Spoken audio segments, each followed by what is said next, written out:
Keir Starmer walked into number 10 with the second largest majority in history and an approval rating of plus 10%, according to a number of polls. But a year and a half later, the economy is sclerotic. There have been multiple policy U-turns, and he's faced a rebellion from his own party over attempted welfare reform. It is with a heavy, broken heart that I will be voting against this bill today. According to YouGov, some 55% of Labour voters now have an unfavourable opinion of Starmer. And stage left, a potential challenge for the Labour leadership from Manchester Mayor Andy Burnham. Late this afternoon, Burnham confirmed he was throwing his hat into the ring to stand as the Labour candidate in the Gorton and Denton by-election, which could be the start of another leadership bid. Calling it a difficult decision, and speaking of changes needed at a national level, Burnham also promised to support the work of the government and not undermine it. It all raises tricky questions for Labour grandees. Just a few minutes later, former Labour leader Ed Miliband said Labour needed Burnham back in Westminster. I'm sorry to blindside you, but while you were speaking, Andy Burnham confirmed that he's going to throw his hat into the ring for the Gorton by-election. Can I just get your reaction to that? I think Andy has done an outstanding job in Greater Manchester. I think he'll be a massive asset in Parliament. So my view on this is that I very much hope that the local party will have the option of picking Andy as a candidate. First, Burnham would need to be approved by Labour's powerful executive body, the NEC. At the Fabian conference in London today, several senior figures trying to balance the party's woes. Block Burnham to protect Starmer and face the wrath of the party left, or allow a divisive internal row in the search for someone better able to connect with voters. Do you think the NEC should allow Mr Burnham to run? Let's speak after my speech. Come and see my speech. The London mayor urging the NEC to let the people choose. I think if Andy Burnham wants to be a Member of Parliament, Andy Burnham should be allowed to be a Member of Parliament. I'm a firm believer in the best teams having all the talent playing for them. And if Andy wants to return to Parliament, I'll try and make time between now and the by-election, go and knock some doors for him. OK, great. Nicely done. Or whoever the candidate is. There is, of course, no guarantee that Burnham will win. Polling suggests both Reform and the Greens could mount a stiff challenge in Gorton and Denton and the Manchester mayoralty. Not a reason, says this former Labour candidate who ran against Farage in Clacton in 24, for his party to be paralysed by fear. I think what Andy Burnham has shown in Manchester is the transformative programme that a Labour mayor can do. And I think people across the country would want to see more of that in their local regions and nationally. And so that's my answer. So don't be kind of ridden by fear. No, not at all, not at all. I think we have to go strong with our values and our principles and show what we can achieve when the country affords us power. Gorton and Denton will know who their Labour candidate is by next weekend. The Labour leadership faces a less certain future.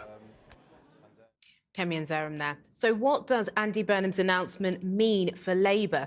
Well, earlier I spoke to Luke Trill, Executive Director of the pollsters More in Common. I started by asking for his reaction to Burnham's latest political move. Well, one of the things we know is that at a time when lots of politicians are quite unpopular, Andy Burnham does stand out as someone who has a reasonable level of popularity. In our polling, his favourability is +4. Now, that might not sound like very much, but if you compare that to the Prime Minister, who is on -43, you can see quite a big difference. And he's even more popular in the Northwest. His approval rating in the Northwest is +20. So there's no doubt that, he's a strong candidate for the by-election. And it is going to be a tricky by-election for Labour. In many ways, that Gorton and Denton seat reflects the struggles that Labour is having nationwide, losing some votes on the right to Reform, but also losing votes on the left to the Greens and Independents. So it's going to need a candidate who can both unite the left, but also peel back some Reform voters as well. Will even he be able to do that? He's called the King of the North, but these are really tricky times. You laid out those numbers there. That sounds horrific. Oh yeah, it is a nightmare by-election for Labour, especially in the current climate. You know, Labour is polling sub 20% nationally. The government's approval rating is very low. I guess what I would say is if you look at Andy Burnham's track record in Greater Manchester, he clearly is able to appeal to voters who aren't just traditional Labour voters. And in fact, our polling shows he's actually quite popular with voters that Labour have lost since the election, and they're going to be a key group in this by-election. But you're absolutely right. This is going to be a hard ask for anyone wearing a red rosette. For that particular group, then, I wonder what they made of this week. You kind of had a little bit of a fight back, Keir Starmer having those strong words about NATO, about Greenland. Will that play with them? Did that make a difference? Well, look, there's no doubt that when the Prime Minister is on international affairs, he tends to be better received by the public. You know, we saw bump in his approval after he was seen as the mediator when Zelensky and Trump had that fallout following the Oval Office meeting. I suspect his kind of quite strong and firm stance on Greenland will go down well with voters. But we also know that, look, ultimately, it's domestic issues that people most vote on. It is the cost of living, it's the NHS, it's immigration, and it's those issues which are dragging down the Labour Party's poll ratings, dragging down the Prime Minister's popularity. But still, the poll numbers that Reform UK are having at the moment are something that Sir Keir Starmer could only dream of. They're still in the driving seat. Is there any leader, Labour politician, do you think, that could beat Farage? Well, look, we're a very long way from a general election. You know, if things like the cost of living turn around, if there's more of a grip on immigration, I think the polling landscape could look completely different in 2 or 3 years' time.